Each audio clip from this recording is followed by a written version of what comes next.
Asia কাপের ১৬ আসরের মাঝে ৮টি শিরোপা জিতেছে ভারত, ৬টা শ্রীলঙ্কা, বাকি ২টা পাকিস্তানের। এই ৩ দলের বাইরে এখনও কেউ ছুঁয়ে দেখতে পারেনি এশিয়া কাপের ট্রফি। ১৭তম আসরে কি তবে দেখা মিলবে নতুন কোনো চ্যাম্পিয়নের? সেক্ষেত্রে অবশ্য এগিয়ে থাকবে বাংলাদেশের নাম। ৩টা ফাইনাল খেলার অভিজ্ঞতা, দলের গভীরতা সব মিলিয়ে বাংলাদেশ যেন এবার অন্যতম ফেভারিট। বাকিটা শুনবো প্রতিবেদনে।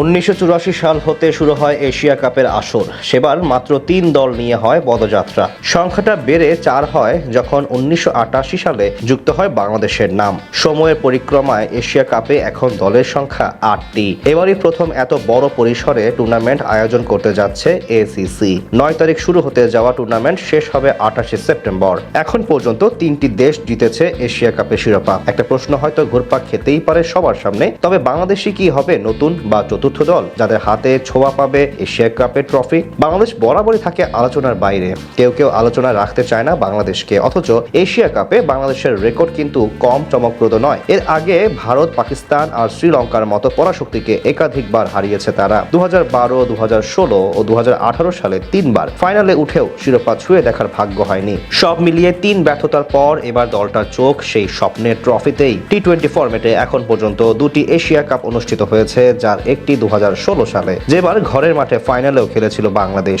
যদিও ঘরের মাঠে নয়, তবে এবারে লক্ষ্য আগের মতো, আরেকটি ফাইনাল নিশ্চিত করা। তবে এবার শুধু ফাইনালে ওঠাই নয়, মাথা উঁচু করে শিরোপা জিতেই মাঠ ছাড়তে চাইবে লিটন দাসের দল। শুধু তো আর আবেগ দিয়ে দেখলেই চলবে না, খুঁজতে হবে দলের শক্তির জায়গা। বিশেষ করে সংক্ষিপ্ত ফরম্যাটে যে কোনো দিনেই যখন বড় দলকে হারানো যায়, তখন শিরোপার স্বপ্ন দেখা অন্যায় কিছু নয়। বাংলাদেশ দলের সবচেয়ে বড় শক্তি হচ্ছে ফাস্ট বোলিং। সবচেয়ে বড় তারকা মুস্তাফিজুর রহমান, তার সাথে আছেন তাসকিন আহমেদ, হচ্ছেন বোলিং ইউনিটের মূল ভরসার নাম। সঙ্গে আছেন সাকিব ও শরীফুল, যারা দলকে নেতৃত্ব দেবেন। পিনে শেখ মাহাদি আর রিশাদ হোসেনও ভরসা জায়গা নিয়ে। তবে শুধু বোলিং দিয়েই ম্যাচ জেতা সম্ভব নয়, ব্যাটিং এর সামনে থেকে নেতৃত্ব দিতে হবে লিটন দাসকেই। তার পাশাপাশি শীর্ষ সারির অন্যদেরও দায়িত্ব নিতে হবে। এশিয়া কাপে বাংলাদেশ আগেও একাধিকবার প্রমাণ করেছে বড় দলের বিপক্ষে প্রতিদ্বন্দ্বিতা করার সামর্থ্য আছে তাদের। ফর্মে থাকা সাইফ হাসান, লিটন দাস, নুরুল হাসান সোহান, জাকের আলী অনেকরা নিজেদের দিনে হারিয়ে দিতে পারেন যে কাউকেই। তাই সবকিছু মিলিয়ে বাংলাদেশকে ঘিরে আশা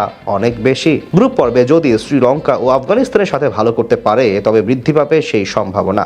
সবকিছু মিলিয়ে বাংলাদেশের স্বপ্ন এবার শিরোপা ছুঁয়ে দেখার। আগের ৩বারে ব্যর্থ হয়েছে তারা, এবার যেন চতুর্থ দান, আর সেখানে চতুর্থ দল হিসেবেও হাত ছাড়িয়ে দিচ্ছে ট্রফি ছুঁয়ে দেখার। তবে কি লিটন পারবেন তার দুর্দান্ত অধিনায়কত্ব এবারও বজায় রাখতে? তবেই হয়তো শিরোপার ভাগ্য খুলবে বাংলাদেশের সামনে, নয়তো অপেক্ষার প্রহর দীর্ঘ হবে আরও একবার।